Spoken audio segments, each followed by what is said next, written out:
nous allons vous rappeler rapidement les termes de référence de l'audit du fichier qui ont été adoptés par le CCPE. Donc, les termes de référence de l'audit du fichier électoral ont été adoptés en décembre 2017 par le CAP de concertation sur le processus électoral, qui a mis en évidence des objectifs généraux et spécifiques de l'audit. Donc, on rappelle les objectifs généraux qui visent à répondre aux différents questionnements des acteurs électoraux et des citoyens sur le processus de refonte et de renouvellement de la carte d'identité biométrique CDAO couplée à la carte d'électeur, d'identifier les forces et faiblesses du système actuel d'inscription des électeurs et déterminer les mesures correctives à appliquer, identifier les anomalies constatées par les différents acteurs et déterminer les mesures correctives à apporter. Donc, ensuite, faire des recommandations visant à améliorer le fonctionnement de la chaîne d'inscription, des opérations électorales et du système d'identification. Les objectifs spécifiques, on les rappelle également, sont les suivants. Il s'agissait de faire la revue du cadre légal et réglementaire, de faire la revue de la chaîne d'inscription des électeurs, de procéder aux examens nécessaires du fichier électoral, d'examiner l'adéquation technologique, d'analyser l'adéquation des procédures et identification des ajustements à réaliser, analyser l'adéquation des ressources humaines et identification des gaps de compétences et des besoins supplémentaires, examiner les anomalies constatées par les acteurs et proposer des mesures correctives pour corriger ces anomalies constatées. Les termes de référence de l'audit du fichier électoral ont précisé également les résultats et livrables du projet, donc un rapport d'ensemble de la mission d'audit avec une note de synthèse sera élaboré et un atelier de restitution du rapport d'audit a été organisé en présence des différents acteurs le 13 février dernier. Les TDR avaient également spécifié le profil des auditeurs, la durée de la mission d'1 mois, le profil qui a guidé EQUESS dans sa sélection des membres de l'équipe, ainsi que le suivi des conclusions de l'audit. Donc un comité de pilotage composé de représentants des acteurs du processus est mis en place pour assurer le suivi et conclusions et recommandations de la mission d'audit.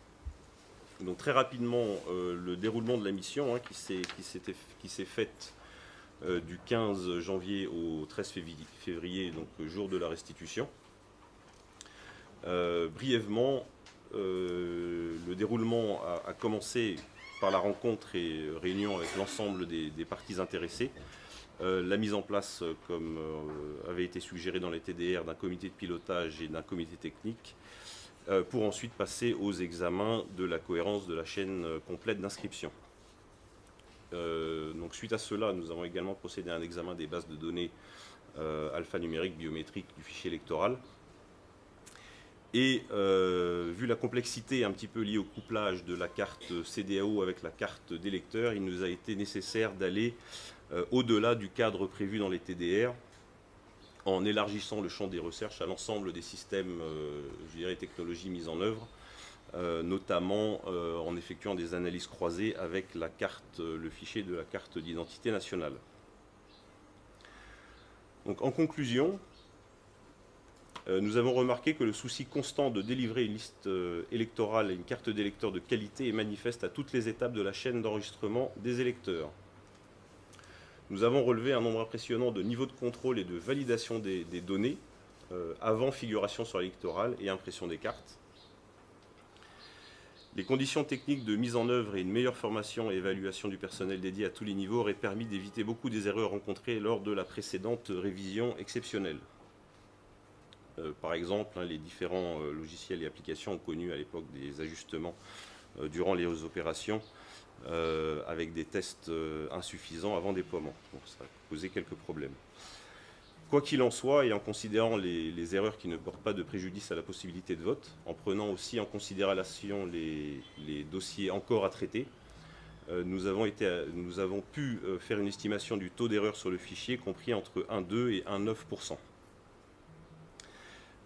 C'est conséquemment à cela que nous pouvons déclarer que le fichier, quoique perfectible, est cohérent, de bonne qualité et constitue une base solide pour l'organisation de prochaines élections. Et que toutefois, une meilleure qualité, gestion et transparence nécessiteront la mise en œuvre des recommandations formulées dans le rapport final. nous recommandons à cet effet qu'un comité de suivi soit mis en place. Donc voilà, je vous remercie.